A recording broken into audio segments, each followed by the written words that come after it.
Good evening, Mike. Good evening, Brett. Brett, welcome to Suffolk virtually. Mike, welcome to Suffolk. I hope those files aren't evidence of huge due diligence. If only. Um, Welcome to Suffolk and welcome to the club. I mean, 14 years ago, Ipswich Town fans were celebrating when Marcus came to town. The same fans will be celebrating tonight, but I think although football's not a game of certainties, what can you say to them and what can you perhaps promise them? Who's answering? Up to you. Well, I'm happy to jump in and say, with any football club, we're not really the owners. It's the fans who are really the owners. And for us to deem that we've succeeded during our tenure, we have to make sure that the club is in better condition, better shape than when we start. And if we can achieve that, I think we'll be happy. And that's the measure. The measure of an owner is whether the club is in a better shape, in my opinion. Brett, how long has this been in the making and why Ipswich Town? It goes back several years. From my perspective, in a prior life, I had the pleasure of living in England for 5 years. And I came back to the States with the interest and aspiration of investing in professional football. I started in Phoenix and I've expanded in several markets in the States beyond that.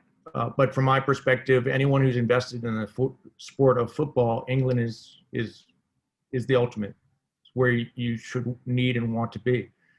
And I think when you take it from that landscape and you start to look at opportunities specifically in England, with all humility and candor, I'm biased now, very biased, but there's no better place than Ipswich.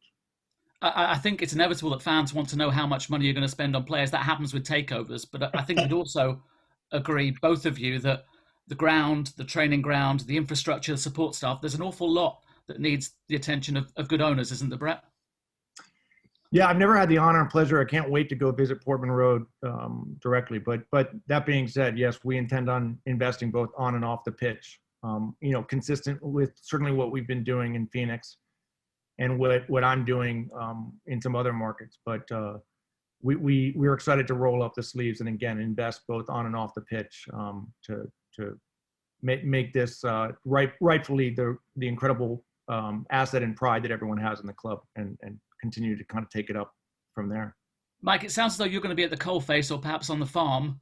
Well, what's the plan? What's the trajectory? What's the timeline? And as I've just said to Brett there are an awful lot of things that money needs to be spent on, aren't there?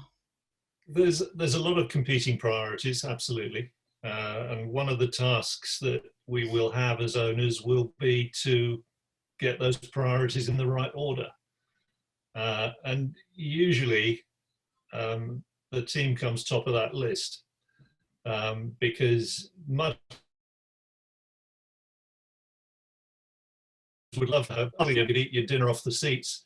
It would not matter at all if we weren't winning football matches.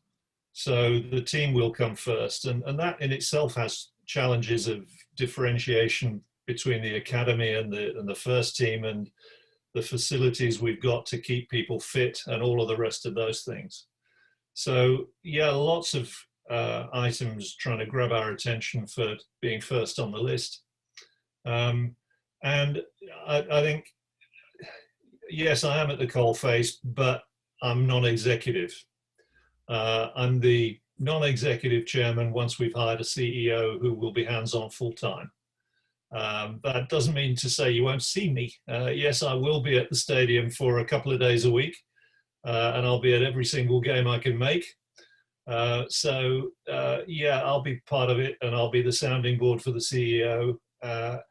And we both, I think, Brett at Phoenix and I at other British clubs have experience that is relevant for the job. I think that all that helps. And fair to say in the short term, the hope is won't be with a fair win, playoffs and championship football next season, but certainly that's the primary goal, isn't it? Well, I think you would say we'd be delighted if we went up this year. But you also have to say we've got some work to do to achieve that too. We haven't been on the greatest of runs. And momentum at this time of year is critical. So to make it this year, we need a little bit of luck, a following wind, a couple of results to go for us. And if we make it, fantastic. And if we don't, well, we will obviously target it next year and the year after, and it's a priority for us. And just a couple more from me, if you would. Paul Cook, where does he fit into your plans? I mean, clearly he's made a lot of people excited, but we don't know whether he was your man or whether he was the previous owner's man. Well, we talked to Marcus about it. He wanted to make a change, and we compared notes, and lo and behold, discovered that Mr. Cook was number one on both of our lists. So that was great. And in fact, I was able to share that information with Paul earlier today. And I think he was delighted by that, because obviously you get a change of owner, it often results in another change of manager. And that will not be the situation here. We rate Paul very highly. Brett, if I can ask you my final question, I'm not going to ask you the name the 1981 UEFA Cup team or the 1978 FA Cup team. That's not fair. Other people have tried that in the past. But what do you know about the heritage of Ipswich Town Football Club? Because it's something you've spoken about in the statements you put out. Yeah, I mean, I know enough to have complete reverence and respect to what we have the opportunity to be a part of. It's, you know, it goes without saying, you know, the history and pedigree of the club, you know, whether from Alf Ramsey, you know, Sir Bobby, et cetera. What I would say is, you know, what's clear relative to the iconic stadium at Portman Road. And then, you know, I have a relationship, and I give a lot of credit to, I early on in Arizona United, I hired Frank Yallop to, and which was a big hire. And to Frank's credit, he went from MLS, the penultimate league in the United States, and he came down to, at the time, you know, the United Soccer League. And that was a huge vote of confidence to the USL, to that league. And it meant the world to me. But it also started to give me an appreciation and respect for his history with Ipswich. And so I like to think in some small part, as Bear Kay, Mark Detmer, and I started thinking about making an investment in England, and we linked up with Michael, and we started to think about, you know, where we'd want to try to focus our attention. I'm thrilled that it's led to this. And to that point, I want to give a lot of credit to Michael O'Leary, because he's really done a brilliant job helping to put us into this position. And by extension, I want to thank Marcus Evans, because none of this is for the faint of heart. And like I said, we treat with absolute reverence and humility just how much effort you have to invest, both financially and in time, to try to make things go well. And no one enters these endeavors, you know, with anything but hope and expect for the best. And so I recognize and want to thank Marcus Evans for everything he's done for the club, and appreciate his support for allowing us the opportunity to take it forward. It's always traditional to wish you good luck. I think it's probably revealing a bit of my hand to say that I actually do mean it at this stage. Good luck. Thanks. Really grateful for the opportunity. Appreciate it. Cheers. Thanks, James. Let's go to Graham from BBC Suffolk. Okay, thank you. Brett, Mike, welcome. If I could come to you first of all, Brett, a 14-month process, I gather this has been, and you touched on it there, it might have been going on for longer than that. There have probably been ups and downs during that period. Just how determined were you to get this deal over the line at this football club? Could not have been more determined, could not have been more focused on it. Again, credit to Michael O'Leary, credit to Marcus Evans, and the partners that I'm part of, the extended sort of game changer group. My partners, Bear Kay and Mark Detmer at Three Lions. It's an absolute honor. It's a dream state to be in, to be sitting here today, addressing everyone and having an opportunity to truly say that this is we're at the starting line relative to this. But it wasn't for the faint of heart by any means. And so now the real work begins. But couldn't be more excited for the fact that, again, to Michael and Marcus Evans' credit, that we've been able to get to this point. It's probably worth noting that COVID interfered with the process. We began a discussion with Marcus pre the first lockdown. And when that lockdown took place, of course, we were then in very uncertain times. We had no idea how long it would be before revenues were restored to normality. And that caused us to put a hold on things. And we put a break on it for, I'm guessing, Brett, was it about 3 months? Might even have been 4. And at the end of that break, we then lifted the phone again. We got confidence that things were likely to be okay eventually, and reopened the discussion with Marcus. And that meant 14 months probably is a little bit extraordinary and stretched, but it nevertheless was a lengthy discussion and a lengthy negotiation.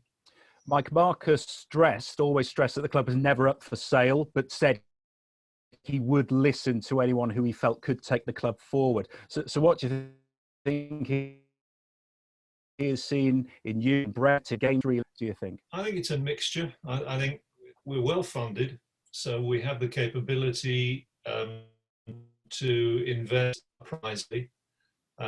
We have a lot of experience in the teams, and we have a lot of drive and ambition. And I think there was a very good rapport with Marcus right from the very beginning. We were pretty open with one another about what was important to each of us. And I'm delighted that he's kept a 5% stake in it. I think that demonstrates a confidence in us as a group of people. And I'm going to enjoy meeting him on match days when he's there to be able to shake his hand and say hello. Brett, Mike said in his interview with the club that you've all got to know what's here and what the opportunities are at Ipswich Town. What do you see as being the main opportunities?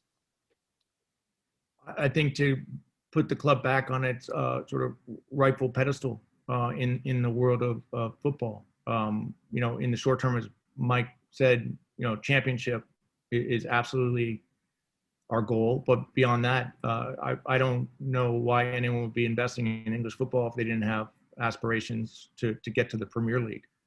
But the fan base is like exceptional. I've been positively overwhelmed since the rumors broke relative to outreach, and now that it's official in terms of all the outreach and from the supporters and their gratitude and optimism, hope relative to what this new era brings. So we're very focused on, it begins and ends with wins. That's important, and positive things accrue when you do that. But like I said, we will be invested both on and off the pitch. But a big part of improving everything really starts by improving the on-field performance. You'd not been involved, Brett, with Phoenix Rising long before the team won the USL regular season title. That came in 2019. Do you have a timescale on success at Ipswich Town? We'd like it to start immediately. We hope that we can get something done between now and the end of this current season. Realistically, we recognize, but we're eternal optimists on this side. But that being said, we look forward to working hard between now and the beginning of next season, and would like to start to see immediate results. I mean, we have a healthy impatience relative to the success that we intend and want to see. But again, all that being said, we don't come at this lightly. The success that I've been fortunate to be a part of relative to Phoenix Rising, we've won trophies the last 3 years. You just recognize it's not an easy thing to do, to ever win a championship. And I've been fortunate to be a part of it, but I've also been on the receiving end of a couple bad seasons, which hurt and make me appreciate every single win, every single cup, et cetera. But I don't want to be shy about the fact that we intend to focus on putting a winning club on the pitch, and really want to see us certainly and hopefully very soon move into championship. I think a lot of supporters, Mike, would stress that it's important that there's someone here that knows the game on this side of the Atlantic, which you clearly do. You hope to have a new chief executive with you soon as well. Can you let us in on that process and when you hope to have that finalised? Well, recruitment is always a bit of a varying subject in terms of completion dates and timing. I'd love to tell you it'll be 2 days from now. I'm not that good at predicting dates, and it could be a week, it could be a couple of months. But what we will do is make sure we get the right candidate, and when we found the right candidate, we'll do our utmost to get them in position as soon as we can. And how tough a job do you think this is, Mike, to get the club into a position when you're knocking on the door of say the Premier League? I noticed in the club interview you say that's where Ipswich Town belong longer term, but given the team is toiling in League One at the moment, that's going to be difficult to get there anytime soon, isn't it? No leagues are easy. It doesn't matter which league you're in. There are opponents in there who are tough to beat. The league we're in right now, we have 23 opponents. And we have to strive to be better than they are at everything we do. And that includes player trading, it includes performance, it includes fitness, it includes the tactical position that the manager chooses to play. All of those, we need to be the best. And if you can do that, you've got half a chance of winning something or getting promoted. So there's a lot to work at. We know what all those issues are. And we know we've got very talented people already in that club. I've spent time with a number of them today. And we'll strive to recruit a really top quality CEO to help us push forward. And just a final question for you, Brett. I gather you're hoping to get to a game at some point during the summer and be over here. In the meantime, will you be spreading the Ipswich Town name stateside, and how important is it that you do that? You will see, this, even though I live in Los Angeles and don't need a scarf that often, this will be on me frequently. I other than sleeping and a couple of occasions, I've had this on, pretty much nonstop since yesterday. It arrived yesterday, so the timing was good on that. I was worried that I might have jinxed it by ordering some swag, if you will, from the Ipswich website. But no, we will be flying the banner. And again, I think I won the award as best American accent of the Three Lions, or look good in blue. I'm very fortunate to be able to speak on behalf of the extended group. But I have some exceptional partners that I look forward to joining me, if you will, on the stage. And on that note, I think part of our success has been in the States that we built a culture in a short period of time where players want to play for us and they want to succeed with us. And talent wants to come and be a part of our organization. We have every hope and expectation that'll be the same now with our era at Ipswich. And so we're beyond excited. I mean, I think on that note, Berkay Bakai ended up convincing Didier Drogba to come and join USL and join Phoenix Rising. I put it down as one of the greatest feats in soccer history, getting Didier Drogba to come and finish up his career with Phoenix Rising, join our ownership group. And so, well, I don't think we'll bring Didier out of retirement and get him to Ipswich. I do think it speaks volumes to just how passionate and committed that we are, and by extension, individuals like Berkay and Mark Detmer, who are part of this endeavor, are relative to the ultimate success that we hope and expect and really will focus on bringing to Ipswich. I appreciate both of your time. Thank you very much. Pleasure. Thank you. Thank you, Graham. I don't think anyone from Bowers here. If there are, please shout. But otherwise, let's go to ITV. Evening, Brett and Mike. Good to speak to you. It's Donovan Blake, by the way. Hello, Donovan. Hi. First one to you, Mike. One thing you came up with was visibility, basically. People can see who you are. That was one thing that the fans didn't have with Marcus Evans. So hopefully they'll be hoping that you'll be more visible and also more accessible as we go forward as well. Certainly do my best. And in previous roles, I've really gone out of my way to try to do that. I think engagement of the fan base is critical. Already said on this call that they're the ones who really own the club, we don't. And it's therefore, I think, a right of theirs to be able to have access to us. So the things like fans forums, things like radio phone-ins, all those mechanisms that allow the fan to have access to either the players or the management or the directors or whatever, that's all part of building the family. And I've always found that if you get a football club where everyone's pulling the same way, you've got a much better chance of succeeding than if you've got infighting. You can always tell clubs that have got infighting going on because it translates onto what happens on the pitch. And you can tell those that are together that the fans just raise that atmosphere an extra notch. The players run a little harder and it works. So yeah, I'm a huge advocate of that sort of communication to build the family atmosphere. Okay. And to Brett, the other thing about the supporters, at the moment you've connected with quite a lot of the fans virtually, and it sounds like you've connected with quite a lot of the younger fans as well. One of the things that we've seen visibly over the years is that the fan base has been quite old. So how confident are you sort of trying to mould the younger fans into the stadium as time goes on? I'm excited for any opportunity to engage fans, at any sort of age bracket, and men, women, boys, girls, in England and beyond. What I've been I shouldn't be surprised by, but the support for Ipswich is global. I've had outreach from all corners of the globe relative to these rumors, and now that's come to fruition. I'm confident it'll continue. I think that's a special part of this club, but a lot of these supporters, I'm sure, came about, candidly decades ago.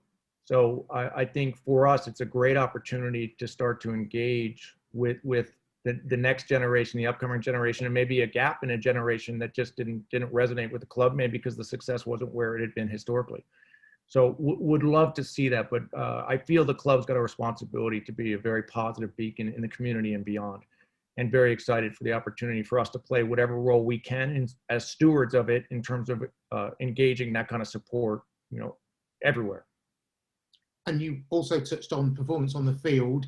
I know you said Didier Drogba might be a bit too old to sort of put his boots back on and play for Ipswich, but what about the possibility of bringing some American talent over to East Anglia?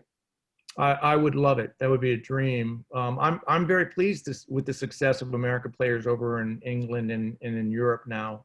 I think it portends well for when the World Cup comes back, to our shores in 26. But yeah, so would love that. But conversely, I would love to start to see some of the talent in the Ipswich Academy start to come over to USL. It's a phenomenal. The league is a phenomenal place for players to get true minutes. And as we know, there's only 18 players are going to dress, and that's a lot of talent that's left literally on the sideline. So I think that'll be an exciting area for us to pursue relative to that connectivity. And do you think the academy can play a big role in Ipswich's future success as well? For certain, and it's going to be an incredible area of focus for us. I think one of the many benefits relative to the broader catchment areas that it gets to be a part of. So much talent there, but we were one of many things that we were very interested in was the potential of the academy, and so that'll be a big focus of ours. And again, from my perspective, I can't wait to see how we can collaborate on both sides of the pond relative to talent there coming here and vice versa. Brilliant. Enjoy your time. Thank you. Pleasure to meet you. Look forward to more time together. Thanks. Thank you very much. I don't know all of you in the same way as Brett and Mike don't. I'm looking forward to getting to know you all. So if you could maybe just give us a very brief introduction, hello, as I call you, just so that Mike and Brett can get to know some faces I'm sure are going to be familiar over the coming years. But Stuart, you're up next. Hi Mike, hi Brett. Stuart Watson, East Anglian Daily Times and Ipswich Star, the two daily newspapers who cover the club. Welcome. Did you look at some other clubs along the way? Sure, we did. We probably spent about a year looking more broadly before we focused on Ipswich. So yeah, we looked at a number, but we liked Ipswich the best. Mm-hmm. And could you just give us an idea of what you've actually acquired in terms of the training ground, the stadium, the things like that? Sure. Let's start with the stadium. The club has a long-term lease on the area on which the stadium is built, but it owns the buildings that are there. So that's a sort of an unusual mixture. It's leasehold on the actual land, but it's freehold on the buildings. At the training ground, the club owns pretty much all of it outright. There is a little chunk of about 3 acres that Marcus has bought, or has retained rather, and not sold to us. But the vast majority of it has passed over to us. And I think in property terms, that's about it. Mm-hmm. And the majority of the debt has been written off, Marcus has said in his statement. Can you give us an idea of figures on that, or is that something that you don't want to? We have repaid approximately 21 million of debt. Marcus has waived the balance of all other debts that were there. And remaining, Marcus hasn't waived all. There's a tiny bit left. There's about 400,000 of debt that remains, and that's debt between Ipswich Town PLC and Ipswich Town Limited. That's the only debt that's left. Apart from that, the club is debt free. And have you got a sort of an initial investment figure in mind, guys? The initial amount? Other than saying it's substantial, I'm not sure we'd want to say much more, really. We don't want to hamper our negotiation ability when we want to buy players. But Marcus has always said that he would only, as some of the guys have alluded to, it would only be people that can take it forward further than him. And Marcus has put a significant amount of money into this club over his 13-year period. And Brett, you've mentioned it. This is not for the faint-hearted. Big success in the States, but I guess English football is another ball game, so to speak, in terms of what's going to be required. You're ready for that challenge?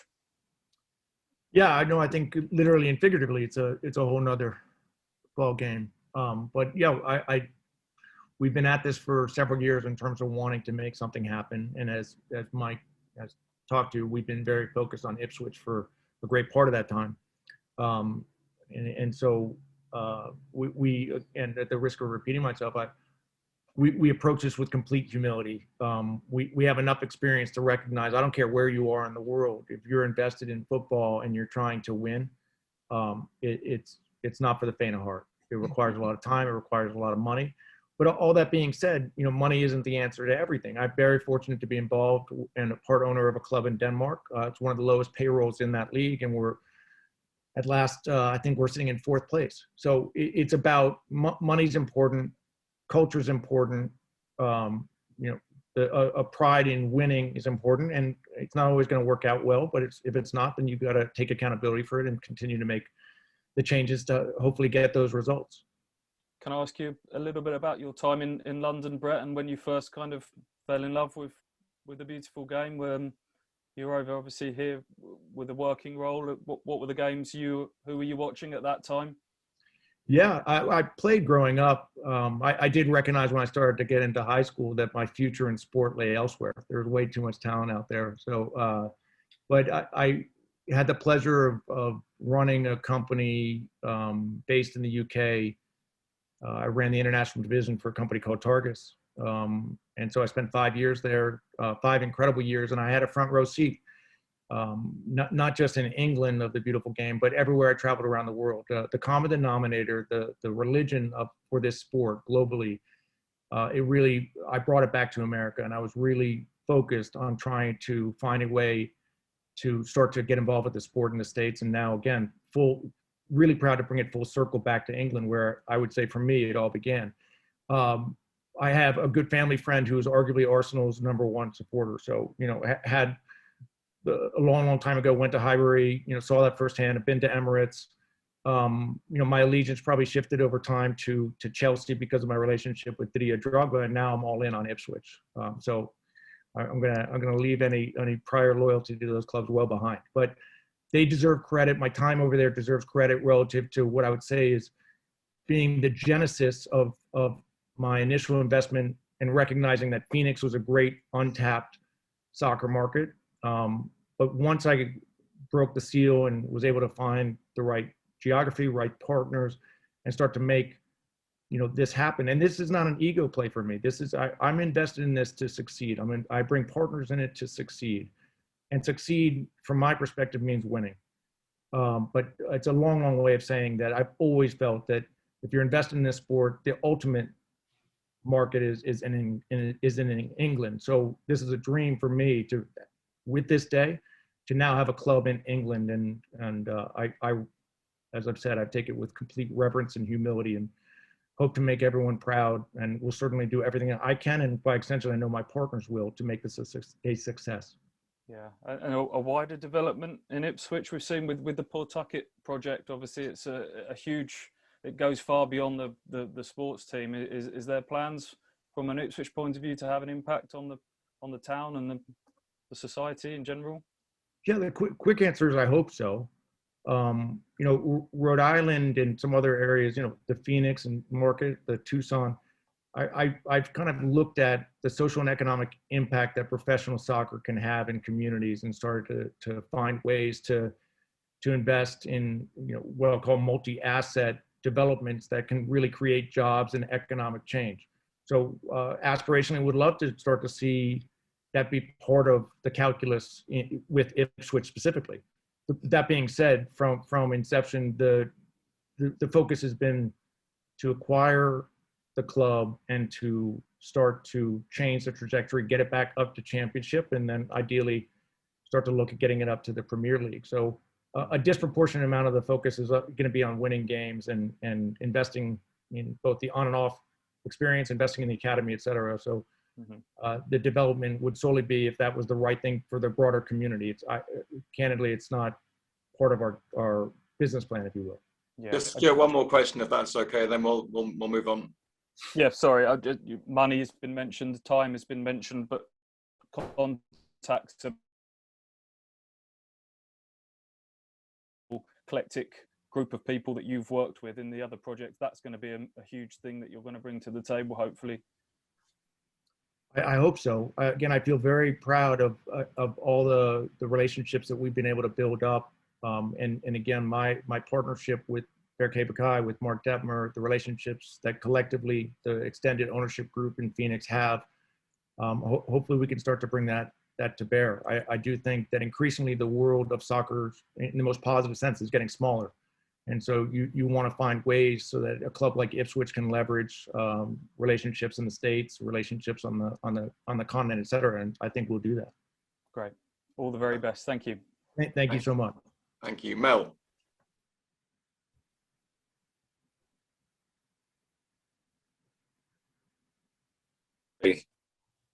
I'm the old guy who struggles with the new technology.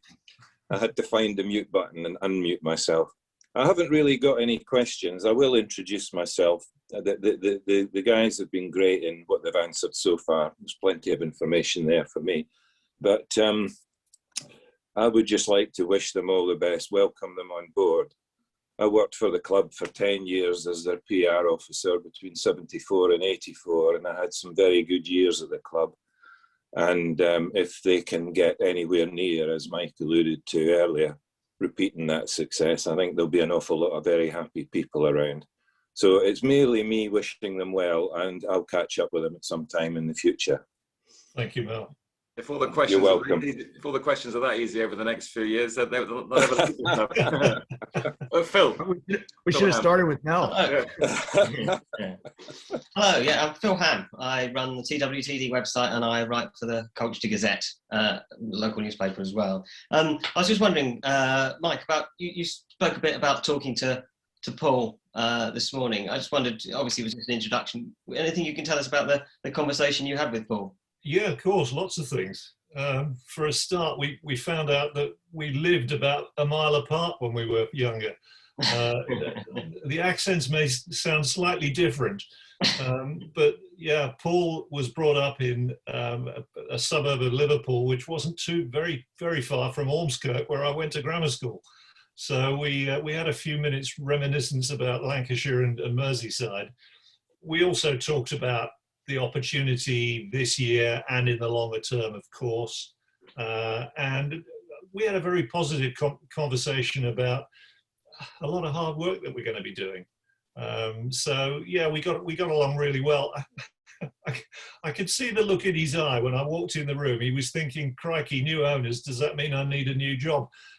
But as soon as he discovered that actually he was number one on our list when we were thinking about finding a new manager when we did buy this club, he relaxed and he was, I think, very positive. So we got on fine.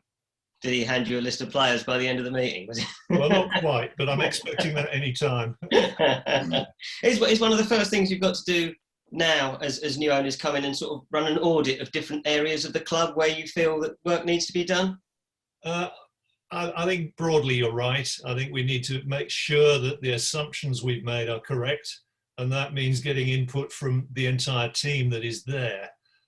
Clearly, when you do due diligence, you don't have total access to people, because otherwise your confidentiality would be out of the window, and you can't afford to do that. So most of the due diligence that we've done has been either paper-based or talking to one or two people who were aware that we were potential investors without actually knowing that we were potential acquirers. So all the position about acquisition was very well maintained under wraps.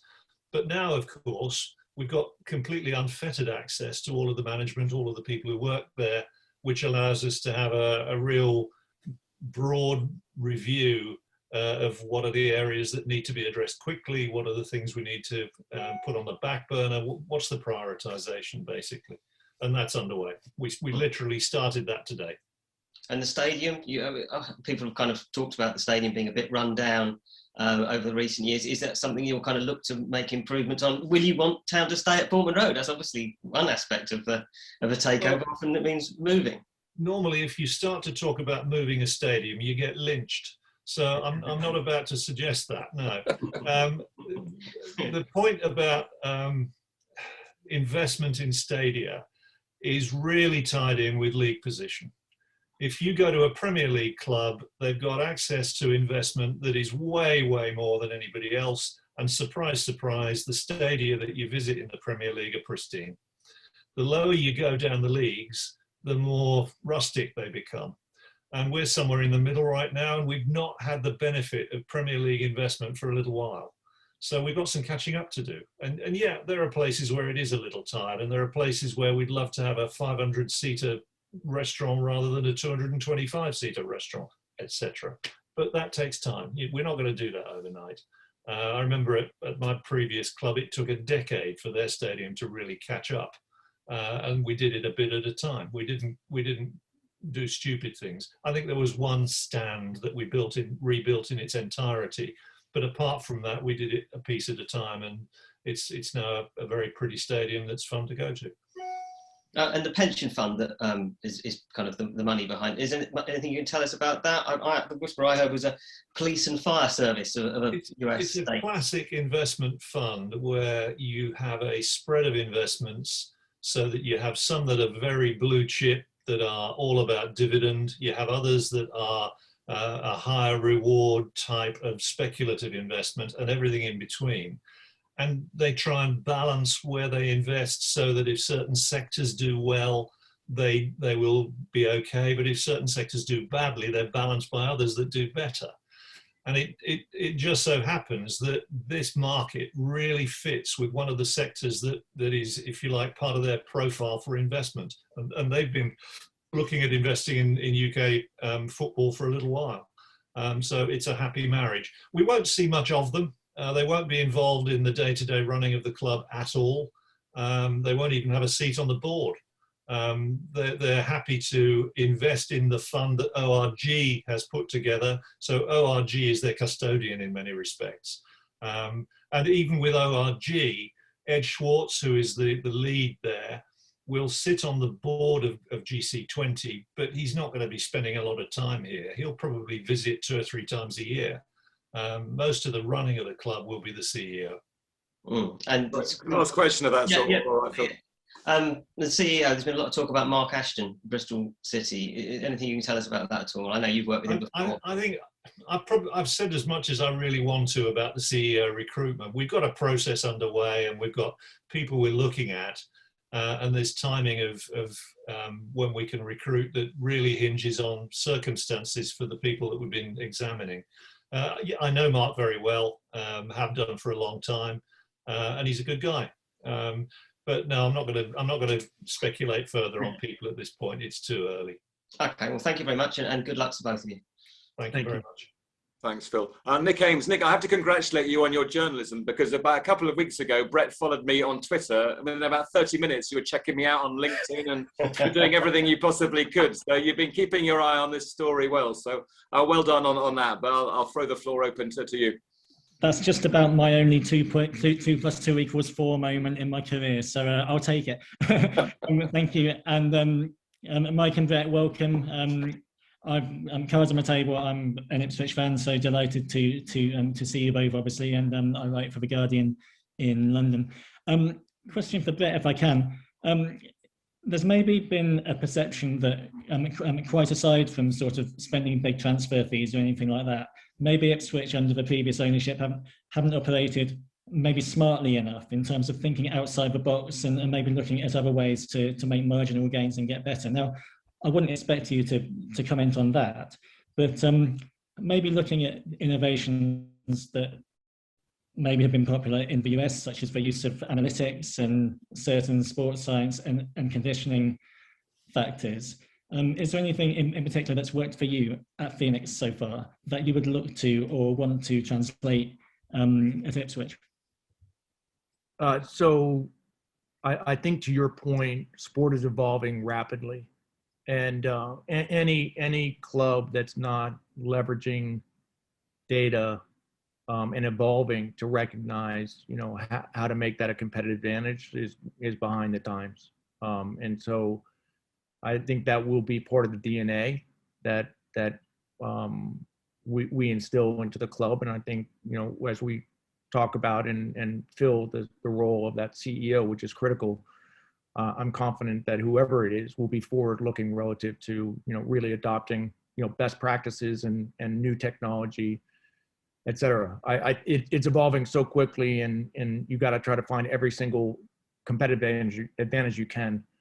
And the ways that were done in the past, certainly, can't be relied on in the future for success. You're gonna have to evolve in that regard. So for sure. Sure.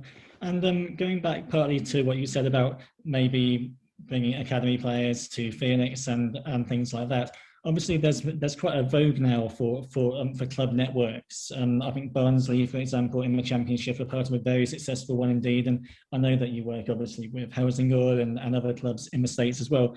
Would you ever consider, or have you considered, making Ipswich part of a formal network between clubs like that, or are you thinking of setting something up informally? How do you see that kind of structure maybe benefiting you in future? Yeah, for sure. Right now, it's informal. I mean, up until 24 hours ago, didn't know whether or not this would truly come to fruition. But I think longer term, I'd love to see something be more formal, if you will. I'm blessed now that I look at the landscape. I'm involved with Phoenix, with Tucson, with Rhode Island, with Helsingør, and now with Ipswich. So informally, I would love to leverage the talent that's in the broader ecosystems, and again, figure out where best to place it. Formally, if there's a way to make that connectivity and the affiliation more direct, fantastic. But I've got to just be very careful with it, because I'm on every single side of the ledger, if you will. But all that being said, I think there's so much phenomenal talent. And if I take pride in anything, I think every club that I'm associated with has a history of treating players well and being a great place for them to further their careers, and have every interest and intention of that being the case in Ipswich all the way down, and especially with the academy. We really want it to be a place where players want to come and play, and where their extended families feel very comfortable that regardless of where they go in their future, that their time with us and part of our organization and culture has been well spent and invested. If I could ask you one more, and then one from Mike, if that's okay. It's a fairly broad one, really. You obviously started out at Phoenix almost from nothing, and you built it up into something that everyone who I speak to over there has only got good words about you guys. They're glowing about it. Can you talk a bit about the philosophies that have underpinned that from the start? When you thought, okay, we're going to do this at Phoenix, what were you envisaging? The credit, I like to appropriately give the credit to Berke Bakai, to Mark Detmer, and to the incredible partners that we have in Phoenix Rising, in which we've got a very active board, and the leadership that's part of that. They all dedicate an incredible amount of their time to making that club a success. We feel very fortunate with our relationship with USL, the league. In the 6-7 years now that I've been involved with it, it's been extraordinary how well that league is done, and the quality and caliber of the players, the teams, et cetera. So, I think all of that's been very positive. But from my perspective, my first 2 seasons as owner of Arizona United, they were difficult seasons. The team didn't do well on the pitch, and there's a lot of reasons behind that.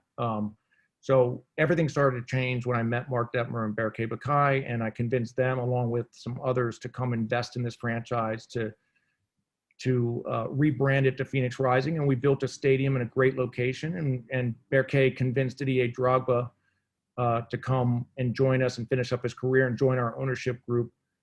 So all of those things, I think rightly so, we could be very, very proud of. I don't want to kind of maintain that just because we've been successful in starting up Phoenix, that all of a sudden makes us, you know, the panacea for anything that ills, you know, Ipswich relative to the past.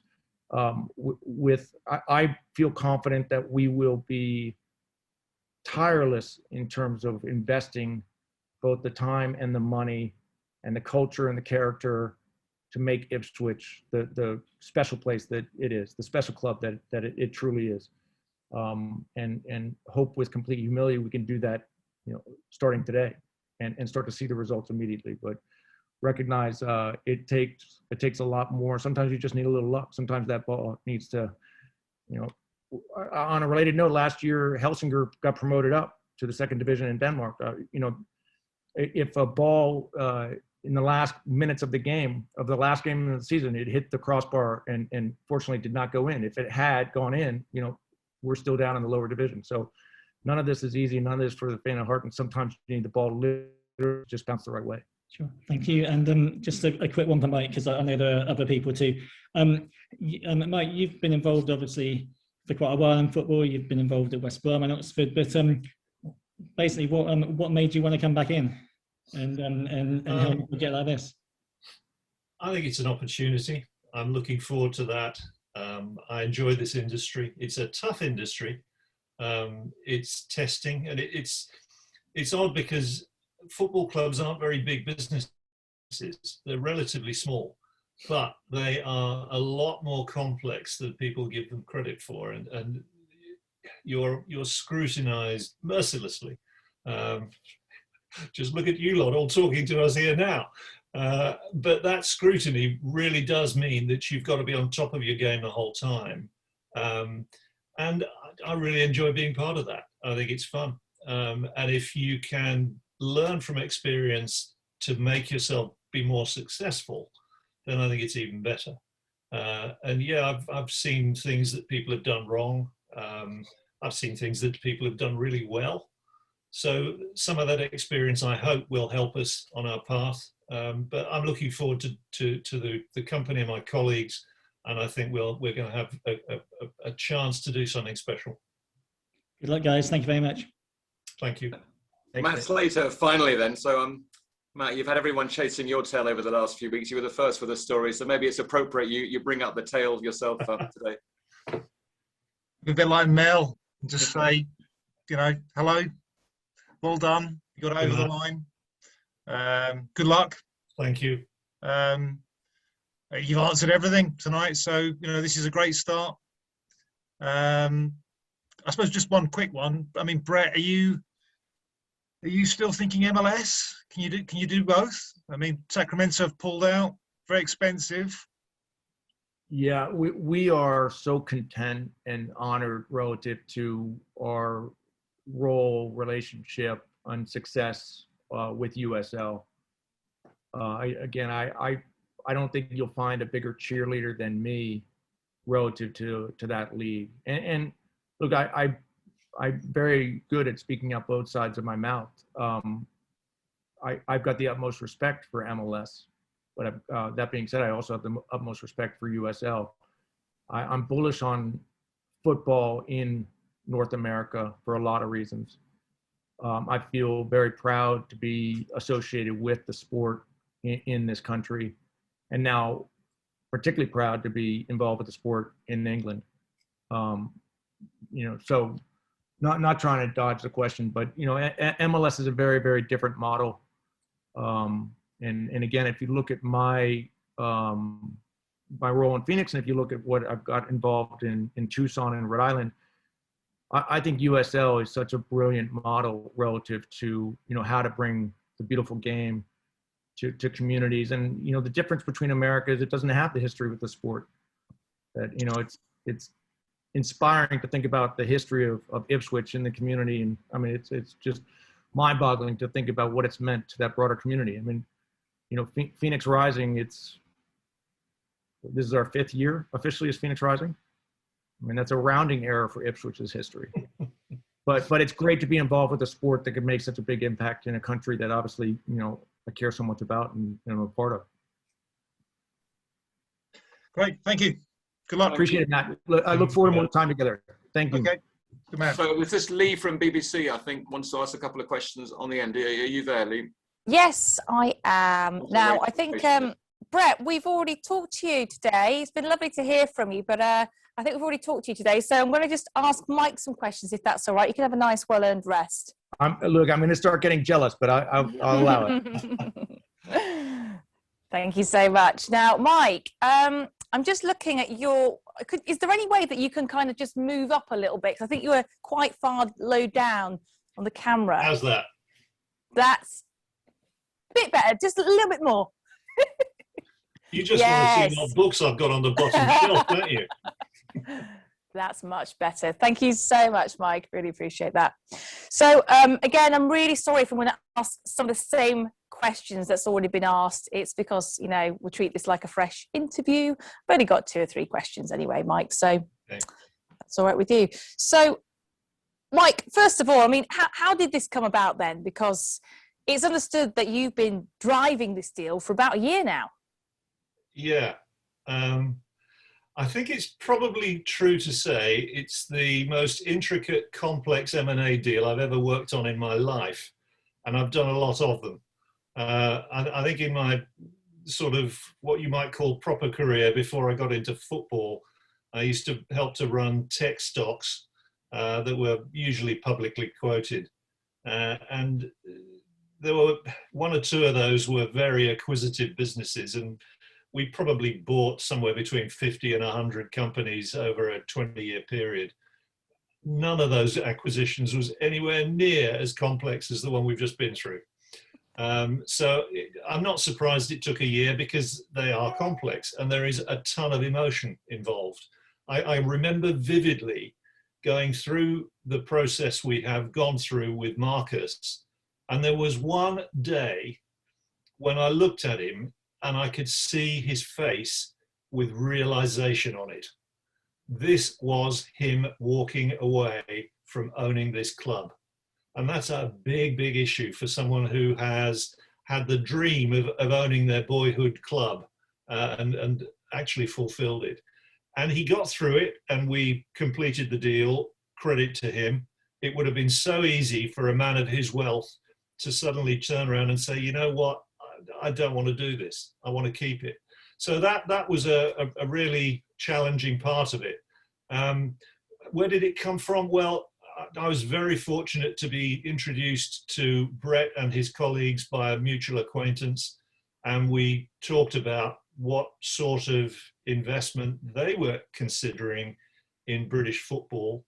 And that led to a bit of a study on what was out there and what we might be able to buy, and where there was good value to be had and where there was great opportunity to be had.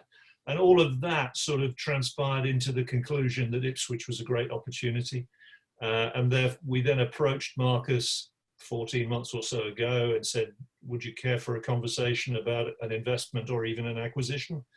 And I remember going to his home in London, and we met, and he was receptive. And it was absolutely in line with everything he said. He doesn't have to sell, didn't want to sell particularly, but if he found a great home for the club that could take it forward, he'd consider it. And consider it he did. The rest is history.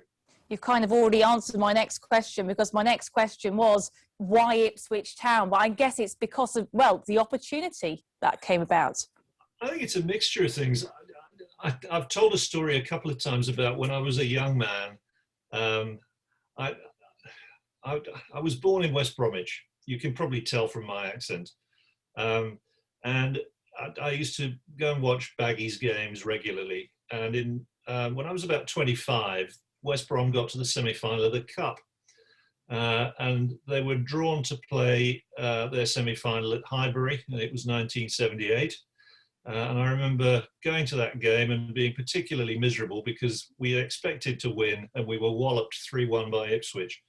But on the way home, chatting to my friends who'd travelled with me that day, like so many others, we said, okay, well, that's it. We've been knocked out by Ipswich. We're going to support them in the final.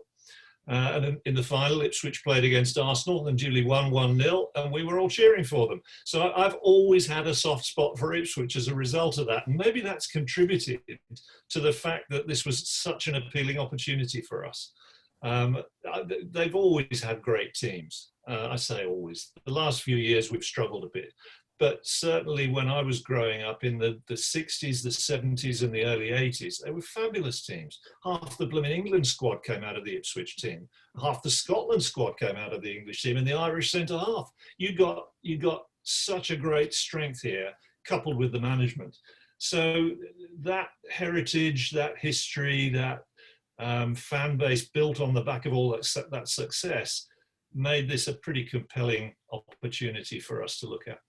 Look, the one thing that fans will want to know is what will you bring to this club? You know, are you prepared to splash the cash? We've got funding that we think is pretty good, and we will take it in a stepwise appropriate manner.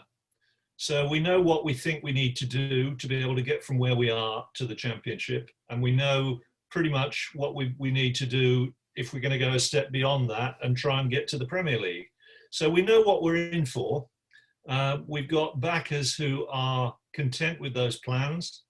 Am I going to tell you the exact number of pounds? No, I'm not. But clearly Marcus is satisfied that we fulfill that condition, that we are funding at an appropriate level, and we have every opportunity to take the club forward. And clearly on the back of that funding, you then need to assemble appropriate skills, and you have to apply them properly, and you have to work hard. And if you do all of those things, you've got half a chance. Any news on who the chief exec might be, Mike? You've missed the boat on that one. I've answered that a couple of times, and there are ongoing discussions, but no, we're not ready yet.